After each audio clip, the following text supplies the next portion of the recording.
Hello viewers, আসসালামু আলাইকুম। অতি দুঃখ ভরা ক্লান্ত নিয়ে বলছি, দেখতে পাচ্ছেন আমরা আপনাদেরকে একটি ভিডিওর মাধ্যমে দেখিয়েছিলাম যে আমরা আমাদের ইনকিউবেটরে আমরা 317 পিস ডিম দিয়েছিলাম। আজকে প্রায় 12-14 দিন হয়ে গেছে। ডিমের অবস্থা কি? ডিম একটাও ডিম ভালো নয়, সবগুলো ডিম নষ্ট হয়ে গেছে। এখন এটা কোন সমস্যা থেকে হয়েছে এখনো আমরা বুঝতে পারি নাই। ডিমগুলো থেকে গন্ধ বের হচ্ছে, দেখি ডিমগুলো নষ্ট হয়ে গেছে। এখন হচ্ছে ডিমগুলো আমরা তুলে ফেলবো, তুলে মাটির নিচে পুঁতে ফেলবো।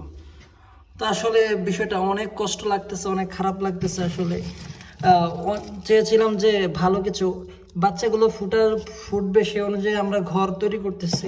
ফুটলে ওই ঘরে আমরা বোরিং করে ওই খাঁচার মধ্যে খাঁচা বানাচ্ছি, নেট কিনে এনেছি, মানে ওদের জন্য অনেক কিছু করে ফেলছি।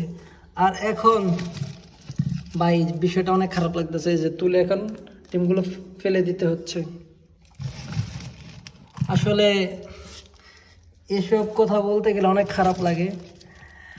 খামারি ব্যর্থ হবে এটা স্বাভাবিক, তবে ব্যর্থ ব্যর্থ হবো, হার মানবো না ইনশাল্লাহ। আবার চেষ্টা করব, কি সমস্যা হচ্ছে সেটা খুঁজে বের করার চেষ্টা করব।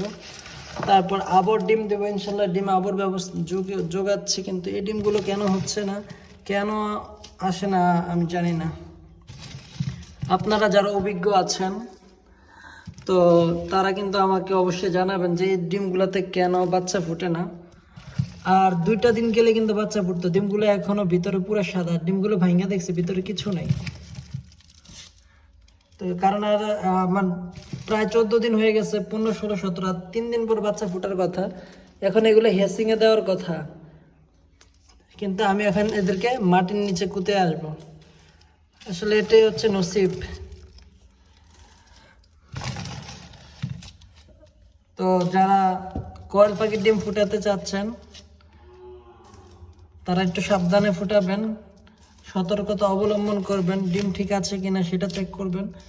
আমার মেশিনে আমার মনে হয় না কোনো ত্রুটি আছে, সব আর্দ্রতা তাপমাত্রা সব আমি দেখেছিলাম ঠিক আছে, কিন্তু কেন এমন হইলো, আমার কি ডিমে বীজ ছিল না নাকি বুঝতে পারি নাই। ডিমে কিন্তু বাচ্চাও আসে নাই, তার মানে হচ্ছে আমার ডিমে সমস্যা ছিল মনে হচ্ছে। এই তো এতগুলো ডিম এখন ফেলিয়ে দিতে কতটা কষ্ট হচ্ছে। কি করব বলেন, কিছু করার নাই। বাচ্চা যদি না ফুটে এগুলো তো আর মেশিনে রেখে কোনো লাভ হবে না। আর বাসায় গন্ধ ভরে গেছে, এগুলো তো বাসা তো রাখা ঠিক হবে না। এই জন্য হচ্ছে এখন তুলে মাটির নিচে কুতে আসবো। ভিউয়ার্স, শামসুল কৃষি খামার ইউটিউব চ্যানেল, ফেসবুক পেজটি লাইক, কমেন্ট, সাবস্ক্রাইব করে সাথে থাকুন। কি বলবো, ইনশাল্লাহ দেখাবো, আমরা হার মানবো না। আমরা আবার চেষ্টা করবো, আমরা আবার ডিম বসাবো, আবার আমরা এখান থেকে বাচ্চা ফুটাবো ইনশাল্লাহ। বাচ্চা ফুটিয়ে আমি আরেকটি ভিডিওতে আপনাদের মাঝে উপস্থিত হব।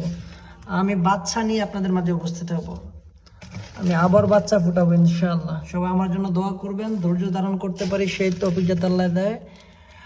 আমার অনেক সেক্টরে সমস্যা হচ্ছে, কবুতরের সেক্টর, বিভিন্ন সেক্টরে সমস্যা হচ্ছে। সবাই দোয়া করবেন যাতে ধৈর্য ধারণ করতে পারি। ইনশাআল্লাহ নতুন কিছু করব, চেষ্টা করতেছি। তো ভিউয়ার্স, ভালো থাকুন, সুস্থ থাকুন, আর কিছু বলবো না।